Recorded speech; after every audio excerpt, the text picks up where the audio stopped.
نماز فجر کے بعد سورہ فاتحہ کی ایک آیت 11 بار پڑھ لو، 3 دن کے اندر اندر آپ کو بڑی خوشخبری ملے گی، آپ کا ہر مسئلہ ہر پریشانی حل ہو جائے گی۔ بسم اللہ الرحمن الرحیم۔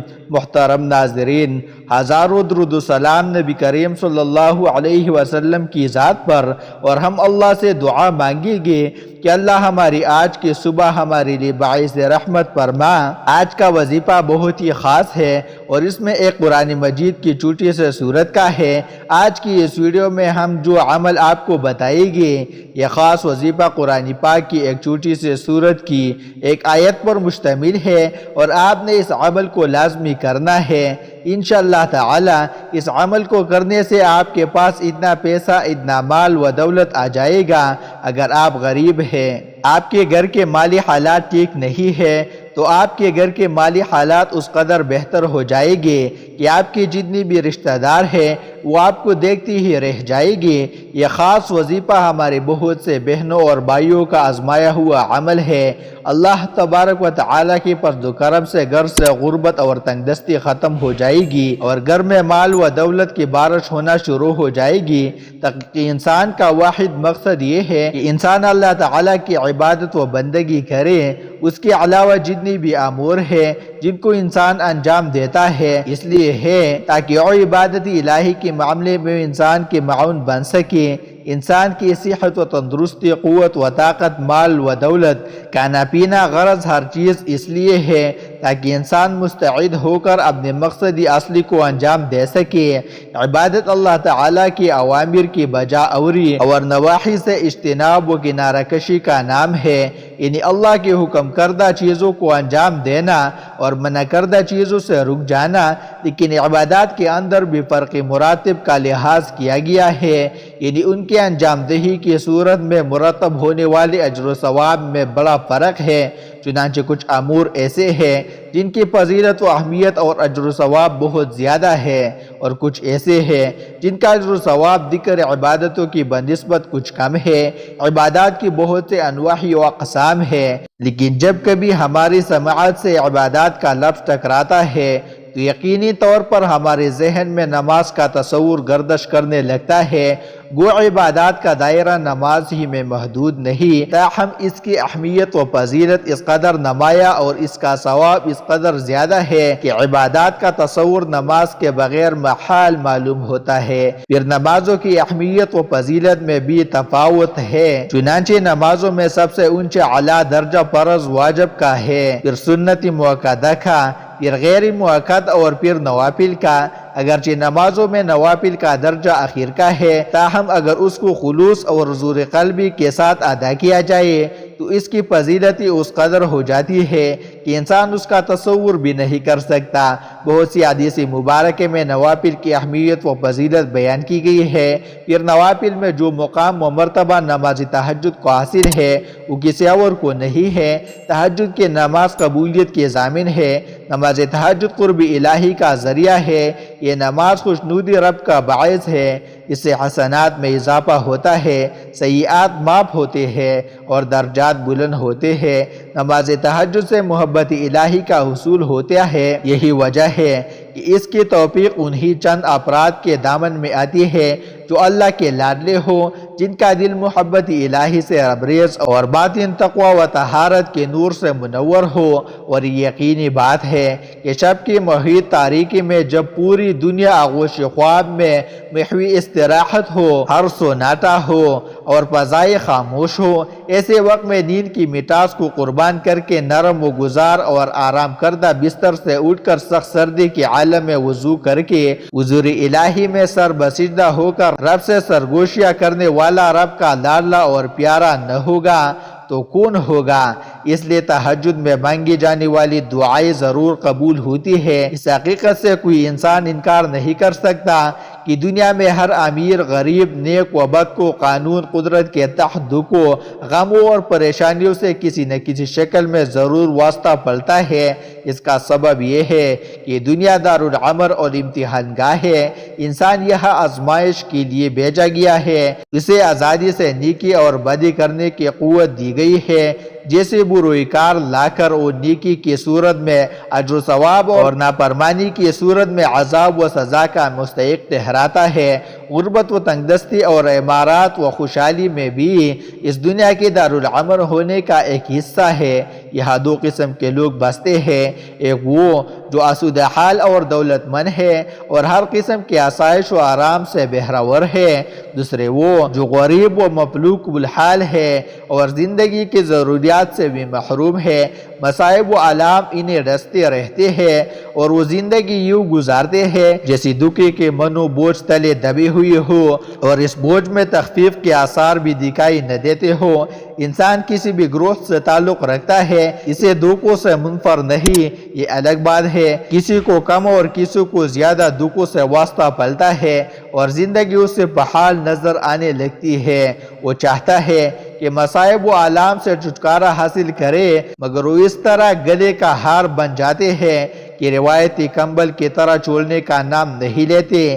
گلے کا ہار بننے والی ان دکھوں کا کوئی سر پیر نہیں ہوتا، کسی بھی پہلو سے وہ زندگی کے لیے عذاب بن سکتے ہیں۔ مسلسل ناکامیاں اور حوصلہ شکن محرومیاں انہیں جنم دیتی ہے اور غم کے اندھیرے غاروں میں جا گراتی ہے۔ اقتصادی بدحالی، معاشرتی ناہمواری، عدم مساوات، ظلم و ستم، ناانصافی اور ریاستی جبر بھی اس کے اسباب میں سے ہے، جس سے انسان کا ذہنی توازن بگڑ جاتا ہے اور جسمانی قوت اس طرح متاثر ہوتی ہے کہ وہ صدیوں کا بیمار نظر آنے لگتا ہے۔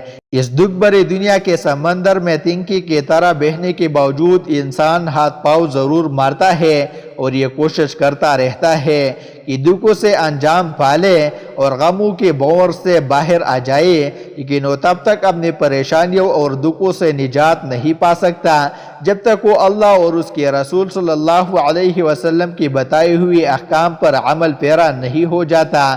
اسے چاہیے کہ وہ اللہ سے اپنے گناہوں کی توبہ کرتا رہے اور اس بات پر یقین رکھے کہ وہ ضرور اس کی توبہ قبول کرے گا اور اس کی تمام پریشانیوں اور غم ختم کر دے گا۔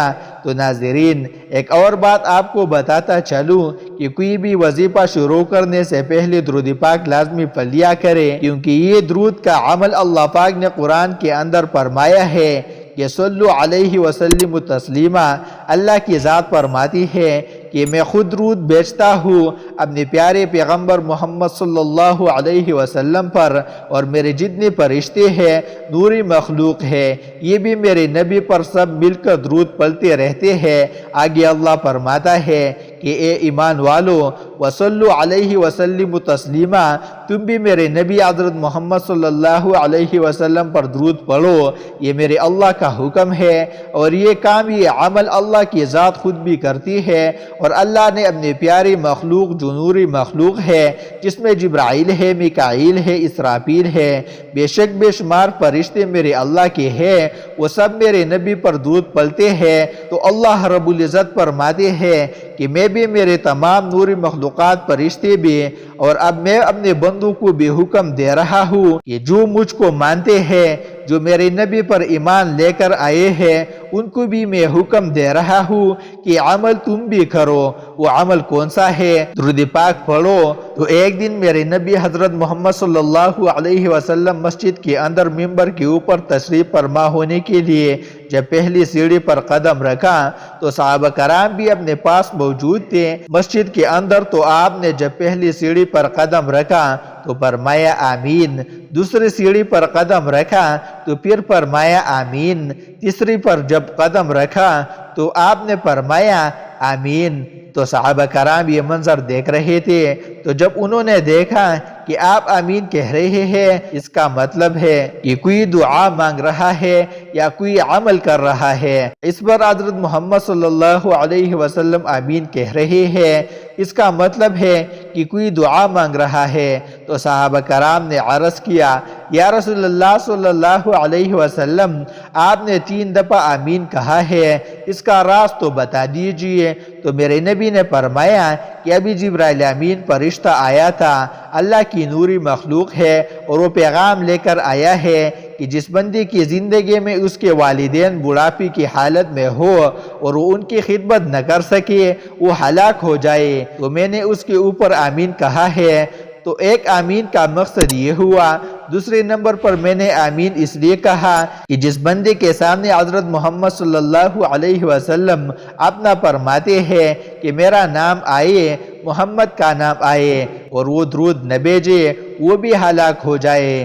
تو میرے نبی نے فرمایا کہ میں نے اس کے اوپر بھی آمین کہا ہے۔ اور تیسرے نمبر پر آمین کی وجہ کہ کسی بندے کی زندگی میں ماہ رمضان، یہ جو رمضان المبارک کا مقدس مہینہ ہے، جس بندی کی زندگی میں وہ آئے اور وہ اپنی بخشش نہ کروا سکے، وہ بھی ہلاک ہو جائے۔ تو میں نے فرمایا آمین۔ دیکھو نا کتنی سخت وعید ہے، اللہ کا حکم ہے، اور اللہ کے حکم کو لے کر آنے والا سارے فرشتوں کا سردار فرشتہ حضرت جبرائیل امین ہے۔ وہ جس ہستی کے پاس وہ فرشتہ آتا ہے وہ سارے نبیوں کا امام ہے۔ اب میرے نبی آمین کہہ رہے ہیں، اللہ کا حکم ہے، جبرائیل امین لے کر آنے والا ہے۔ اب یہ بتاؤ کہ اس کے اندر کوئی شک ہے؟ اور میرے بھائی، میرے نبی پر درود پڑھنا عین عبادت ہے۔ دیکھو اللہ نے دو فرشتے تعینات کیے ہیں، ایک دائیں ایک بائیں، اور جب درود انسان پڑھتا ہے تو یہ دونوں فرشتے لکھنا شروع کر دیتے ہیں۔ یہ واحد عمل ہے۔ کسی نے پوچھا یا رسول اللہ صلی اللہ علیہ وسلم، نیکیوں والے فرشتے کو تو سمجھ آتی ہے کہ وہ نیکیاں لکھے گا، بدیوں والا کیا لکھتا ہے؟ وہ کیا لکھتا ہے؟ آپ نے فرمایا کہ وہ بدیاں مٹانا شروع کر دیتا ہے جب درود پڑھا جاتا ہے۔ تو اس لیے میرے نبی کی بڑی عزت اور شان اور وقار ہے۔ تو آپ صلی اللہ علیہ وسلم جب معراج تشریف پر گئے تو جبرائیل امین آپ کے پاس بیٹھے ہوئے تھے، تو ایک فرشتہ آتا ہے، تک کی آواز آتی ہے، تو اس میں ایک فرشتہ آتا ہے۔ وہ جبرائیل امین جب دیکھتے ہیں تو میرے نبی نے بھی دیکھا، تو میرے نبی کو جبرائیل امین کہتے ہیں، میں نے اپنی زندگی میں یہ پہلی دفعہ فرشتہ دیکھا ہے، اور یہ دروازہ جو آج کھلا ہے جس سے وہ آیا ہے، میں نے یہ بھی اپنی زندگی میں پہلی دفعہ دیکھا۔ دیکھو کتنے سو سال پہلے اللہ نے نوری مخلوق بنائی تھی۔ سب سے پہلے یہ نوری مخلوق تھی، اس کے بعد انسان کو بنایا گیا۔ جب وہ آیا تو اس نے اللہ کی جانب سے دو نور دیے، ایک سورہ فاتحہ تھی اور ایک سورہ بقرہ کی آخری دو آیات۔ کچھ مفسرین تین لکھتے ہیں، لیکن آج ہم نے پہلا نور جو فرشتہ لے کر آیا تھا سورہ فاتحہ کا اس وظیفہ ہے۔ آج آپ نے ناظرین عصر کی جب نماز پڑھنی ہے، کسی بھی دن اول و آخر 3 مرتبہ درود شریف پڑھے۔ ایک مرتبہ میرے ساتھ ثواب کے طور پر پڑھ لے، اللہم صلی علی محمد وعلی آل محمد کما صلیت علی ابراہیم وعلی آل ابراہیم انک حمید مجید، اللہم بارک علی محمد وعلی آل محمد کما بارکت علی ابراہیم وعلی آل ابراہیم انک حمید مجید۔ بعد درود پاک پڑھ کر الحمدللہ شریف جو ہے، الحمدللہ رب العالمین الرحمن الرحیم، اس کو آپ نے 11 دفعہ پڑھنا ہے۔ 11 دفعہ پڑھ کے پھر آگے مالک یوم الدین ایاک نعبد و ایاک نستعین مکمل کرنا ہے۔ اسی طریقے سے صرف 3 مرتبہ مطلب 11 دفعہ پڑھ کر پھر 11 مرتبہ پھر 11 مرتبہ آپ نے پڑھنا ہے۔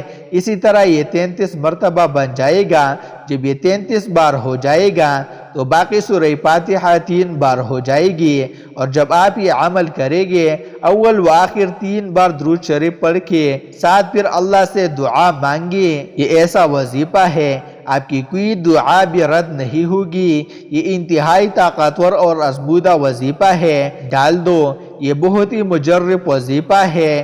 میں نے سوچا کہ یہ تحفہ اپنے ناظرین کو دے دوں، کیونکہ اس دور میں کافی لوگ پریشان ہیں، پیسے کی کمی ہے۔ انشاءاللہ العزیز رب العزیز آپ کو تنگ دستی سے نجات دے گا انشاءاللہ، اور آپ کو خوشخبری ملے گی۔ اور یہ عمل ایمانداری کے ساتھ، یکسوئی کے ساتھ کرو۔ ناظرین، گزارش ہے کہ اللہ تعالیٰ کے 99 ناموں میں سے کوئی ایک نام کمنٹ میں ضرور شیئر کرے۔ اللہ ہم سب کا حامی و ناصر ہو، آمین ثم آمین برحمتک یا ارحم الراحمین۔